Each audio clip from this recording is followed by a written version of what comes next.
Good evening, everyone. Let me ask you something. How hungry are you?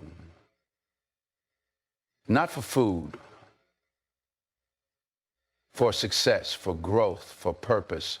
Because 2025 is not just another year, it's your year. It's your year.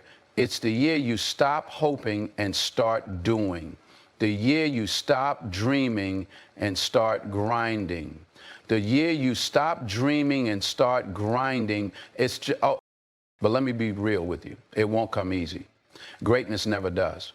So today, I want to share motivation is a great spark. It gets you excited, fired up, and ready to take on the world. But here's the truth. Motivation doesn't last. It fades when things get tough, when the excitement wears off, or when you're faced with challenges that make the journey harder than you expected. That's where discipline steps in. Discipline isn't about how you feel in the moment. It's about the choices you make consistently, regardless of how you feel. Think about it. The most successful people in the world aren't successful because they're always motivated. They're successful because they've built habits and routines that carry them through even on the days when they'd rather stay in bed. Discipline is what keeps you going when the alarm clock goes off at 5 a.m. and every part of you wants to hit snooze. It's what pushes you to take that extra step, to stay late and finish the job, or to resist the easy path when you know it won't get you closer to your goal. Discipline is about commitment. Committing to the vision you have for yourself and refusing to let temporary feelings derail you. Feelings are unpredictable. They change with the weather, with the mood you wake up in, or with the setbacks you encounter. But discipline is steady. It's the anchor that keeps you grounded when the storms of life try to knock you off course. And you don't need to feel motivated to take action. You just need to decide that your goals are worth more than your comfort. Each time you show up, each time you put in the work when you don't feel like it, you're building resilience. You're proving to yourself that you're in control, not your emotions or circumstances. Over time, that consistency compounds into results. So when motivation fades, and it will, lean on discipline. It's not about being perfect. It's about being consistent. The rewards will come, not overnight, but they will come. And when they do, you'll look back and realize it wasn't the days you felt motivated that got you there. It was the days you showed up anyway. Fear is something we all experience. It's universal. No one is immune to it. The truth is, fear is not the problem. It's how we respond to it that matters. Most people let fear paralyze them. They allow it to become a wall they refuse to climb, a weight they can't seem to lift. But what if you flip the script? What if instead of running from fear, you learn to lean into it? Fear, when you think about it, is a sign that you're pushing yourself into unfamiliar territory. It's proof that you're stepping out of your comfort zone. And here's the thing, growth doesn't happen in the comfort zone. Growth happens when you're willing to confront the unknown, to face the uncertainty, and to challenge yourself in ways that stretch you. Fear is a signal that you're doing something that matters, something that has the potential to transform your life. When you feel fear, instead of retreating, ask yourself why it's there. Fear often shows up when the stakes are high, when the outcome is meaningful, and when you care deeply about what's on the other side. That's not something to shy away from. That's something to embrace. Fear can be a powerful motivator, a reminder that you're alive, striving and reaching for something greater.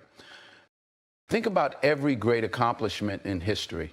Behind every success story is someone who felt fear, but didn't let it stop them. They used that fear as fuel. They let it push them forward, force them to prepare, and drive them to do whatever it took to overcome the challenge. Fear is energy, and like any energy, it can be harnessed. You can choose to let it overwhelm you, or you can channel it into action. The key is to stop seeing fear as an enemy and start seeing it as a teacher. Fear reveals what you value. It shows you what's important to you. If you're afraid of failing, it means success matters to you. If you're afraid of being judged, it means you care about how you present yourself to the world. Don't ignore fear. Use it as a guide to understand what's driving you and what's worth fighting for. Remember, courage is not the absence of fear. It's taking action despite it. Every time you step into fear, you're not just moving closer to your goals, you're building strength. You're proving to yourself that you're capable of more than you thought possible. And with every step forward, fear loses its grip on you. It becomes less of a barrier and more of a stepping stone. So when fear comes knocking, don't shrink back. Face it head on. Let it remind you of the stakes, let it sharpen your focus, and let it fuel the fire within you. Fear is not the end of the road. It's the beginning of something extraordinary. Use it. Failure is inevitable. No matter how skilled, talented, or prepared you are, at some point you will stumble. You will make mistakes. You will face setbacks. But the truth is, failure isn't the opposite of success. It's a critical part of it. Every successful person you admire has failed, often more times than they've succeeded. The difference is in how they responded to failure. They didn't let it define them. They used it to refine them. Failure is a teacher, one of the most honest and unrelenting teachers you'll ever encounter. It doesn't sugarcoat the truth or give you a passing grade for effort. It exposes your weaknesses, highlights your blind spots, and challenges you to grow. And that's exactly why it's so valuable. When you fail, you gain insights that no amount of success can offer. You learn what doesn't work, what you need to improve, and what you're truly capable of enduring. The key to overcoming failure is to shift your perspective. Instead of seeing failure as an endpoint, start seeing it as a stepping stone. Every failure is an opportunity to learn, to adjust, and to come back stronger. It's not about avoiding failure, it's about failing forward, using each misstep as momentum to propel you closer to your goals. But let's be real, failure hurts. It's uncomfortable. It can shake your confidence and make you question whether you're on the right path. In those moments, it's easy to give up, to retreat to what feels safe and familiar. But growth doesn't happen in safety. Growth happens when you face the discomfort, when you sit with the pain of failure and choose to move forward anyway. Every time you fail forward, you're building resilience. You're developing the ability to get back up, to keep going, even when the odds are against you. Resilience is what separates those who achieve their dreams from those who don't.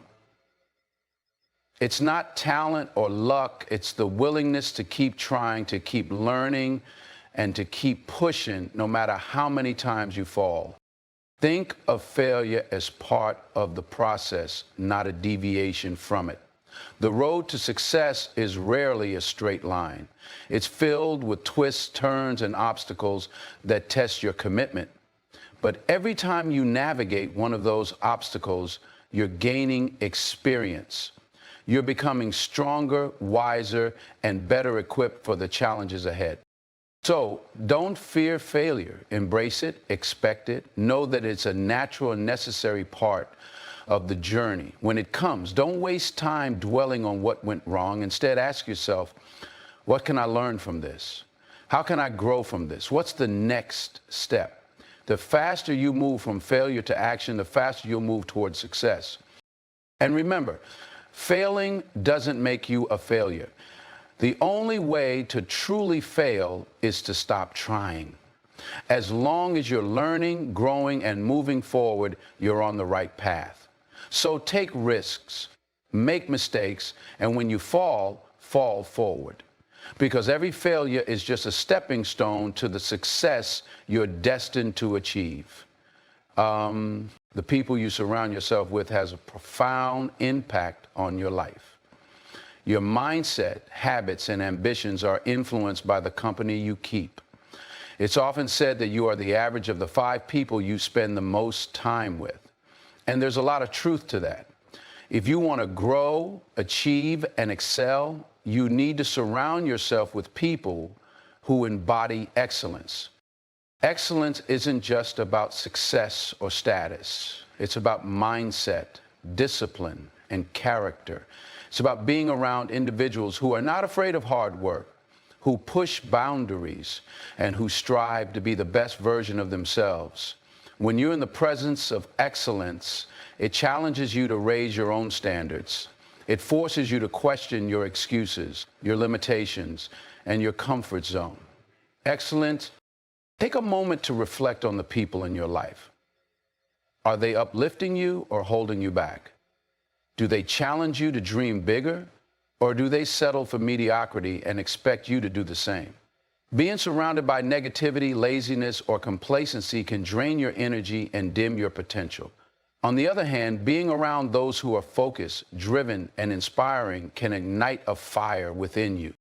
Excellence is contagious. When you see someone dedicating themselves to their goals, it reminds you of what's possible. When you hear someone share their vision or witness their work ethic, it motivates you to match that energy. Excellence is not about competition. It's about inspiration. It's about being in an environment that makes you want to grow, not because you feel pressured, but because you feel empowered. This doesn't mean you abandon those who aren't excelling. It's about balance. You can still support and love people who may not be on the same path, but your inner circle, the people who have the most influence on your thoughts and decisions, should be those who align with where you want to go. Surrounding yourself with excellence doesn't mean seeking out perfect people. It means seeking out people with a growth mindset, people who are committed to learning and improving. Look for mentors who have achieved what you aspire to achieve. Seek friends who challenge you to think differently and who hold you accountable to your potential. Build relationships with people who share your values, who inspire you to be better, and who are willing to call you out when you're not living up to your standards. Excellence thrives in an environment of honesty, encouragement, and mutual respect. You also have to be willing to be that person for others. If you want to attract excellence, you must embody it. Be the kind of friend, colleague, or partner who lifts others up, who supports their growth, and who sets an example of discipline and integrity. Excellence is a two-way street. It's about giving and receiving, challenging and being challenged. Aha. Learning that lesson, remember, the goal is not just to achieve success, but to create an environment where success is the norm. When you surround yourself with excellence, it becomes a lifestyle. It becomes part of who you are. And when that happens, there's no limit to what you can achieve. In a world that glorifies instant gratification, it's easy to get caught up in chasing quick results. Everyone wants to see success happen overnight, but the reality is that meaningful, lasting success doesn't work that way. It's not about flashy moments of triumph. It's about the quiet, consistent effort that happens every single day. This is where the power of committing to the process comes in. Committing to the process means understanding that the journey matters just as much, if not more, than the destination. It's about falling in love with the grind, the day-to-day actions that move you closer to your goals. It's about showing up, putting in the work, and trusting that the results will come in time. The process is where growth happens. It's where you develop the skills, resilience, and discipline necessary to sustain success when you finally achieve it. But let's be real, committing to the process isn't glamorous. It's not the highlight reel you see on social media. It's the early mornings, the late nights, the countless hours spent practicing, learning, and refining. It's the times when you question if the effort is even worth it, when progress feels slow, or when setbacks make you feel like giving up. These moments are the real test of your commitment. Too often, people give up because they focus solely on the outcome. When results don't come as quickly as they hoped, they assume they're failing. But success isn't a straight line. It's a marathon, not a sprint. There will be plateaus, detours, and even moments where it feels like you're moving backward. The process teaches you patience, endurance, and the ability to keep going when it's hard to see the bigger picture. Committing to the process also means letting go of the obsession with perfection. You don't have to get it right every single time. What matters is that you keep showing up. Progress isn't about doing everything flawlessly. It's about doing something consistently. Small, consistent actions compound over time, creating momentum that propels you forward. Another aspect of committing to the process is embracing the idea of learning and growth. Every step of the journey teaches you something. The challenges you face sharpen your skills, and the mistakes you make provide valuable lessons. When you focus on the process, you stop fearing failure and start seeing it as part of your development. Each obstacle becomes an opportunity to improve and adapt. Committing to the process also builds character. It teaches you the value of persistence, grit, and self-discipline. These qualities aren't just tools for achieving your goals.